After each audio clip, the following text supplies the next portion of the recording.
ನಟ ದರ್ಶನ್ ಅವರನ್ನ ಬಚಾವ್ ಮಾಡೋದಕ್ಕೆ ಪೊಲೀಸರೇ ಏನಾದರೂ ಪ್ರಯತ್ನ ಪಟ್ರ ಅನ್ನುವ ಅನುಮಾನ ಕಾಡ್ತಾ ಇದೆ. ಯಾಕಂತ ಹೇಳಿದ್ರೆ ಸಾಲು ಸಾಲು ಒಂದಿಷ್ಟು ಘಟನೆಗಳು ಈ ಅನುಮಾನ ಮೂಡಿಸ್ತಿರೋದಂತೂ ನಿಜ. ದರ್ಶನ್ ಅವರನ್ನ ಬಚಾವ್ ಮಾಡೋದಕ್ಕೆ ಪ್ರಯತ್ನ ಪಡ್ತಾ ಇದ್ದಾರೆ ಅಂತ ಹೇಳಿ ಪೊಲೀಸ್ ತನಿಖೆಯಲ್ಲಿ ಸಾಲು ಸಾಲು ಲೋಪ ಪತ್ತೆಯಾಗಿದೆ. ಠಾಣೆಯಲ್ಲಿ ದರ್ಶನ್ ಇದ್ರೂ ಕೂಡ VIP ಟ್ರೀಟ್ಮೆಂಟ್ ಅವ್ರಿಗೆ ನಿಲ್ತಾ ಇಲ್ಲ. ಅವ್ರನ್ನ ನೋಡುವಂಥ ರೀತಿಯೇ ಬೇರೆ ಆಗಿದೆ ದರ್ಶನ್ ಅವರನ್ನ. ಹೀಗಾಗಿ ಕೆಲ ಲೋಪದೋಷಗಳು ದರ್ಶನ್ ಅವರನ್ನ ಬಚಾವ್ ಮಾಡ್ತಾ ಇದ್ದಾರಾ ಪೊಲೀಸರು ಅನ್ನೋ ಅನುಮಾನ ಮೂಡೋದಕ್ಕೆ ಕಾರಣ ಆಗಿದೆ. ಸಿನಿಮಾ ಅಭಿಮಾನವನ್ನು ತೋರ್ತಿದ್ದಾರಾ ಪೊಲೀಸರು? ಬೇರೆ ಕಾರಾಯಿತು, ಹಿಂಬಾಗಿಲು ಪ್ರವೇಶ ಆಯಿತು, ಠಾಣೆಗೆ ಶಾಮೀನು ಹಾಕಿದ್ದಾಯಿತು, ಇನ್ನೆಷ್ಟು ರಾಜ ಮರ್ಯಾದೆ ಹಾಗಾದರೆ ದರ್ಶನ್ಗೆ? ಸಾಮಾನ್ಯ ವ್ಯಕ್ತಿ ಏನಾದರೂ ಆಗಿದ್ದಿದ್ರೆ ನೀವು ಸುಮ್ಮನೆ ಬಿಡ್ತಿದ್ರ ಅವ್ರನ್ನ? ಇದೆಲ್ಲ ಈಗ ಜನಸಾಮಾನ್ಯರಲ್ಲಿ ನಾವು ಕೇಳಬೇಕಾಗಿಲ್ಲ, ಜನ ಕೇಳೋ ಪ್ರಶ್ನೆ ಇದು. ನಿನ್ನೆ ಸ್ಥಳ ಮಹಜರು ವೇಳೆ ಆರೋಪಿಯೊಬ್ಬನನ್ನ ಕೈಗೆ ಮೊಬೈಲ್ ಕೊಟ್ಟಿದ್ರು, ಆರೋಪಿಯೊಬ್ಬನ ಕೈಗೆ ಮೊಬೈಲ್ ಕೊಟ್ಟಿದ್ರು. ಇದು ಏನು ಸಂದೇಶ ಹೋಗುತ್ತಾಗಾದ್ರೆ ಪೊಲೀಸರ ನಿಮ್ಮದು? ನೀವೇನು ಮಾಡ್ತಾ ಇದ್ದೀರಿ ಅಂಥೇಳಿ ತನಿಖೆ ವೇಳೆ ಆರೋಪಿ ಕೈಗೆ ಮೊಬೈಲನ್ನು ಪೊಲೀಸರು ಕೊಟ್ಟಿದ್ರು. ಮೊಬೈಲ್ ಕೊಟ್ಟು ಫೋನ್ನಲ್ಲಿ ಮಾತನಾಡಲು ಪೊಲೀಸರು ಅನುವು ಮಾಡಿ ಕೊಟ್ಟಿದ್ರು. ನಿನ್ನೆ ಪಟ್ಟಣಗೆರೆ ಶೆಡ್ನಲ್ಲಿ ಸ್ಥಳ ಮಹಜರು ಪೊಲೀಸರು ನಡೆಸ್ತಾ ಇದ್ರಲ್ಲ, ಆಗ ಆರೋಪಿ ಒಬ್ಬನ ಕೈಯಲ್ಲಿ ಪೊಲೀಸರು ಮೊಬೈಲ್ ಕೊಟ್ಟು ಬೇರೆಯವರ ಜೊತೆಯಲ್ಲಿ ಮಾತನಾಡೋದಕ್ಕೆ ಬಿಟ್ರ ಅನ್ನೋದು ಮೊದಲೇ ಇದು ಹೈ ಪ್ರೊಫೈಲ್ ಕೇಸ್. ದರ್ಶನ್ ಬಹಳ ಪ್ರಭಾವಿ, ಸಾಕ್ಷಿ ನಾಶ ಮಾಡುವಂಥ ಸಾಧ್ಯತೆಗಳಿರುತ್ತೆ. ಇಂಥ ಸಮಯದಲ್ಲಿ ಪೊಲೀಸರು ಎಷ್ಟು ಕಟ್ಟುನಿಟ್ಟಾಗಿರಬೇಕು. ಆದರೆ ಪೊಲೀಸರು ಆರೋಪಿಯೊಬ್ಬನ ಕೈಗೆ ಮೊಬೈಲ್ ಕೊಟ್ಟು ನೀನು ಮಾತಾಡ್ಕೋ ಅಂತೇಳಿ ಹೇಳಿರೋದು ಎಲ್ಲೋ ಒಂದು ಕಡೆಯಲ್ಲಿ ಈ ಲೋಪದೋಷಗಳೆಲ್ಲ ನೋಡಿದಾಗ ರಾಜಾತಿಥ್ಯ ಅಂತೇಳಿ ನಮ್ಮ ಕಣ್ಣು ಮುಂದೆ ಇದೆ. ಶಾಮೀನು ಹಾಕ್ತಾರೆ ಪೊಲೀಸ್ ಠಾಣೆ ಎದುರುಗಡೆ. ಬೇರೆ ಯಾರಾದರೂ ಕೊಲೆ ಆರೋಪಿ ಬಂದು ಸ್ಟೇಷನಲ್ಲಿದ್ದು ಆತನಿಗೆ ಅನುವು ಮಾಡಿ ಕೊಡ್ತಾರೆ. ಅವರು ಸಾಮಾನ್ಯ ವ್ಯಕ್ತಿ ಆಗಿದ್ರೆ ನೋಡಿ, ಒಂದು ಕಡೆಯಲ್ಲಿ ನಾವು ಯಾಕೆ ಹಿಂಗೆ ಹೇಳ್ತೀವಿ ಅಂತ ಹೇಳಿದ್ರೆ ನೋಡಿ, ನೀವೇ ಗಮನಿಸ್ತಾ ಇದ್ದೀರಿ, ಒಂದು ಕಡೆಯಲ್ಲಿ ಅನ್ನಪೂರ್ಣೇಶ್ವರಿ ನಡಿ ಈಗ ಶುರು ಮಾಡೋಣ.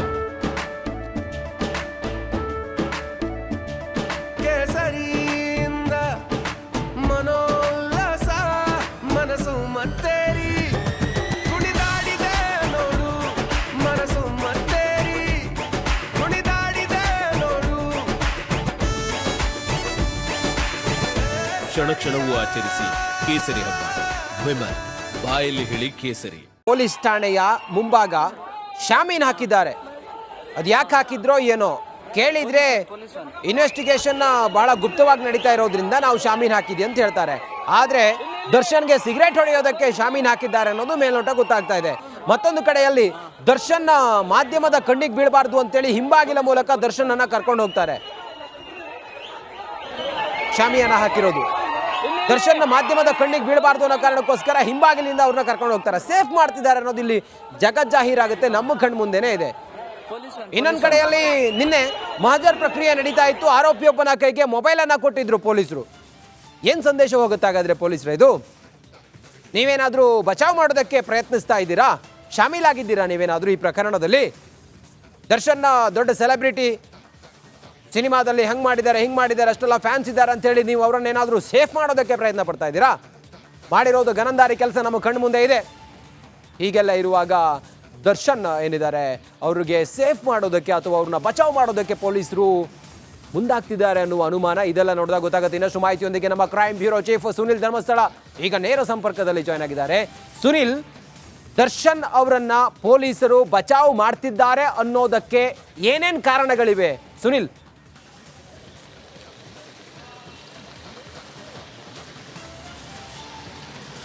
ರಂಜಿತ್, ಇಡೀ ಪ್ರಕರಣಕ್ಕೆ ಸಂಬಂಧಪಟ್ಟಂತೆ ನೋಡ್ತಾ ಹೋದರೆ ಎಲ್ಲೋ ಒಂದು ಕಡೆಯಲ್ಲಿ ಆರೋಪಿ ಸ್ಥಾನದಲ್ಲಿರುವಂತಹ ದರ್ಶನ್ ಸೇರಿದಂತೆ ಉಳಿದ ಆರೋಪಿಗಳಿಗೆ ಪೊಲೀಸರು ಸೂಕ್ತ ಸಹಕಾರವನ್ನು ನೀಡ್ತಾ ಇದ್ದಾರೆ ಅನ್ನುವಂತ ಅನಿಸುತ್ತೆ. ಯಾಕೆಂದರೆ ಇವತ್ತು ಬೆಳಗ್ಗೆಯಿಂದ ನಡೆದಿರುವಂತಹ ಬೆಳವಣಿಗೆಗಳು ಅದೇ ರೀತಿಯಾಗಿದ್ದಾವೆ. ಹೊರಗಡೆಯಿಂದ ಮಾಧ್ಯಮದವರ ಕ್ಯಾಮರಾಗಳಿಗೆ ಒಳಗಡೆ ಏನು ನಡೀತಿದೆ ಅನ್ನುವಂಥದ್ದು ಕಾಣಿಸ್ಬಾರ್ದು ಅನ್ನೋ ಕಾರಣಕ್ಕೋಸ್ಕರ ಗೇಟಿಗೆ ಸೈಡ್ ವಾಲ್ನ ಹಾಕಿರುವಂಥದ್ದು, ಅದೇ ರೀತಿಯಲ್ಲಿ ಕಾಂಪೌಂಡ್ಗೆ ಹಾಕಿರುವಂಥದ್ದು, ಈವನ್ ಪೊಲೀಸ್ ಠಾಣೆಯ ಮೇಲ್ಭಾಗದಲ್ಲಿ ಅಂದರೆ ಫಸ್ಟ್ ಫ್ಲೋರ್ ಮತ್ತು ಸೆಕೆಂಡ್ ಫ್ಲೋರ್ನಲ್ಲಿರುವಂತಹ ಬಾಲ್ಕನಿಗಳಿಗೂ ಕೂಡ ಈ ಸೈಡ್ ವಾಲ್ಗಳನ್ನು ಅಳವಡಿಸಲಾಗಿದೆ. ಒಳಗಡೆ ಏನಾಗ್ತಿದೆ ಅನ್ನುವಂಥದ್ದು ಹೊರಗಡೆ ಇರುವಂಥವ್ರು ಯಾರಿಗೂ ಕೂಡ ಕಾಣಬಾರ್ದು ಅನ್ನುವಂಥದ್ದು. ಆ್ಯಂಡ್ ಅದರೆಲ್ಲದರ ಜೊತೆಗೆ ಮತ್ತೊಂದು ಇದು ನಿಜಕ್ಕೂ ಕೂಡ ಶಾಕಿಂಗ್ ಆಗಿರುವಂಥದ್ದು, ಯಾವುದೇ ಒಬ್ಬ ಆರೋಪಿ ಪೊಲೀಸ್ ಕಸ್ಟಡಿಯಲ್ಲಿರುವಂತಹ ಸಂದರ್ಭದಲ್ಲಿ ಆತ ಹೊರಗಡೆ ಯಾರ ಜೊತೆಗೂ ಕೂಡ ಸಂಪರ್ಕಕ್ಕೆ ಸಿಗದೇ ಇರದೇ ಥರದಲ್ಲಿ ನೋಡ್ಕೊಳ್ಳುವಂಥ ಒಂದು ಜವಾಬ್ದಾರಿ ಕೂಡ ಪೊಲೀಸರ ಮೇಲಿರುತ್ತೆ. ಆದರೆ ನಿನ್ನೆ ಸಂಜೆ ಸ್ಪಾಟ್ ಮಾಜರಿಗೆ ಅಂತೇಳಿ RR ನಗರದ ಶೆಡ್ ಬಳಿ ಕರ್ಕೊಂಡು ಹೋದಂಥ ಟೈಮ್ನಲ್ಲಿ ಖುದ್ದು ಪೊಲೀಸರೇ ಆರೋಪಿ ಸ್ಥಾನದಲ್ಲಿರುವಂಥ ಒಬ್ಬ ವ್ಯಕ್ತಿಗೆ ಮೊಬೈಲ್ನ ಕೊಟ್ಟಿರುವಂಥದ್ದು ನಿಜಕ್ಕೂ ಅನುಮಾನಕ್ಕೆ ಕಾರಣ ಆಗ್ತಿದೆ. ಯಾವ ಬೇಸಿಸ್ ಮೇಲೆ ಮೊಬೈಲ್ ಕೊಟ್ಟರು ಅನ್ನುವಂಥದ್ದು ಈಗಿರುವಂಥ ಪ್ರಶ್ನೆ. ಬಹುಶಃ ಹಿರಿಯ ಅಧಿಕಾರಿಗಳ ಗಮನಕ್ಕೂ ಕೂಡ ಬಂದಿರ್ಬೋದು. ಇದಕ್ಕೆ ಸಂಬಂಧಪಟ್ಟಂತೆ ಏನು ಕ್ರಮ ಕೈಗೊಳ್ತಾರೆ ಅನ್ನುವಂಥದ್ದು ಗೊತ್ತಿಲ್ಲ. ಆದರೆ ಇದೆಲ್ಲವನ್ನು ಕೂಡ ನೋಡ್ತಾ ಹೋದರೆ ಪೊಲೀಸರು ಒಂದಲ್ಲ ಒಂದು ರೀತಿಯಲ್ಲಿ ಆರೋಪಗಳಿಗೆ ನೆರವಾಗುವಂಥ ರೀತಿಯಲ್ಲೇ ವರ್ತಿಸ್ತಾ ಇದ್ದಾರೆ ಅನ್ನುವಂಥದ್ದು ಖಚಿತ ಆಗ್ತಾ ಇರುವಂಥದ್ದು. ಆ್ಯಂಡ್ ಈವನ್ ಇವತ್ತು ಬೆಳಗ್ಗೆ ನಡೆದಿರುವಂತಹ ಮತ್ತೊಂದು ಘಟನೆ, ಇದೇ ಪೊಲೀಸ್ ಠಾಣೆ ಮುಂಭಾಗದಲ್ಲಿ ಸುಮಾರು 200 ಮೀಟರ್ ವ್ಯಾಪ್ತಿಯಲ್ಲಿ ನಿಷೇಧಾಜ್ಞೆಯನ್ನು ಜಾರಿಗೊಳಿಸಿರುವಂಥದ್ದು ಮತ್ತು ಮಾಧ್ಯಮಗಳು ಕೂಡ ಇರಬಾರ್ದು ಅಂತ ಹೇಳಿ ನಿರ್ಬಂಧ ವಿಧಿಸಿದಂಥದ್ದು ಕೂಡ ನೆನಪಿಸ್ಬೋದು. ಇದೆಲ್ಲವನ್ನು ಕೂಡ ನೋಡ್ತಾ ಇದ್ದರೆ ಒಂದು ಥರದಲ್ಲಿ ಪೊಲೀಸರು ಆರೋಪಿಗಳಿಗೆ ಬೇಕಾಗುವಂಥ ರೀತಿಯಲ್ಲಿ, ಅಂದರೆ ಅವರಿಗೆ ಸಹಕಾರಿಯಾಗುವಂಥ ರೀತಿಯಲ್ಲಿ ವರ್ತಿಸ್ತಾ ಇದ್ದಾರೆ ಅನ್ನೋಂತ ಅನಿಸ್ತಾ ಇದೆ. ಸದ್ಯಕ್ಕೆ ಪೊಲೀಸ್ ಮೂಲಗಳಿಂದ ಸಿಕ್ಕಿರುವಂಥದ್ದು ಮಾಹಿತಿ ಪ್ರಕಾರ ಪೊಲೀಸ್ ಠಾಣೆ ಒಳಭಾಗದಲ್ಲಿ ಎಲ್ಲ 13 ಜನ ಆರೋಪಿಗಳ ವಿಚಾರಣೆ ನಡೀತಾ ಇದೆ ಅನ್ನುವಂಥದ್ದು. ಆದರೆ ಈ ವಿಚಾರಣೆ ಎಷ್ಟರ ಮಟ್ಟಿಗೆ ನಡೀತಾ ಇದೆ ಅನ್ನೋದು ಕೂಡ ಗೊತ್ತಿಲ್ಲ. ಕಾನೂನು ಪ್ರಕಾರವಾಗಿ ನೆಕ್ಸ್ಟ್ ಈಗ 6 ದಿನಗಳ ಕಾಲ ಕಸ್ಟಡಿಗೆ ಇರುವಂಥದ್ದು ಎಲ್ಲ ಆರೋಪಿಗಳು. ಅವ್ರನ್ನ ನೆಕ್ಸ್ಟ್ ಕೋರ್ಟಿಗೆ ಪ್ರೊಡ್ಯೂಸ್ ಮಾಡೋದಕ್ಕಿಂತ ಮೊದಲು ಆ ಕಾನೂನು ಪ್ರಕ್ರಿಯೆಗಳೆಲ್ಲವನ್ನು ಕೂಡ ಮುಗಿಸ್ಕೋಬೇಕಾಗುತ್ತೆ. ಒಂದು ಕಡೆಯಲ್ಲಿ ಎಲ್ಲ ಆರೋಪಿಗಳ ಸ್ವಇಚ್ಛಾ ಹೇಳಿಕೆಗಳು ಮತ್ತು ಆ ರಿಮ್ಯಾಂಡ್ ಅಪ್ಲಿಕೇಶನಲ್ಲಿ ಮೆನ್ಷನ್ ಆಗಿದ್ದಂಥ ರೀತಿಯಲ್ಲಿ ಇವರು ಜಪ್ತಿ ಮಾಡಬೇಕಾಗಿರುವಂತಹ ವಸ್ತುಗಳು ಪ್ರಕರಣಕ್ಕೆ ಸಂಬಂಧಪಟ್ಟಂತೆ ಅವೆಲ್ಲವೂ ಕೂಡ ಬಹುಮುಖ್ಯವಾದಂಥ ಸಾಕ್ಷ್ಯಗಳಾಗುತ್ತೆ. ಇಡೀ ಕೇಸ್ನಲ್ಲಿ ಒಂದಕ್ಕೊಂದು ಲಿಂಕ್ ಯಾವ ರೀತಿ ಎಸ್ಟಾಬ್ಲಿಷ್ ಮಾಡಬೇಕು ಅನ್ನೋದು ಕೂಡ ಇಂಪಾರ್ಟೆಂಟ್ ಆಗುತ್ತೆ.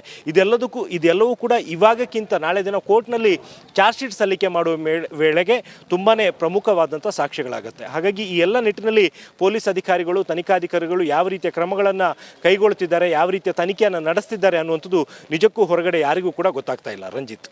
ಓಕೆ, ಥ್ಯಾಂಕ್ ಯು ನಿಮ್ಮೆಲ್ಲ ಮಾಹಿತಿಗಾಗಿ ಸುನಿಲ್.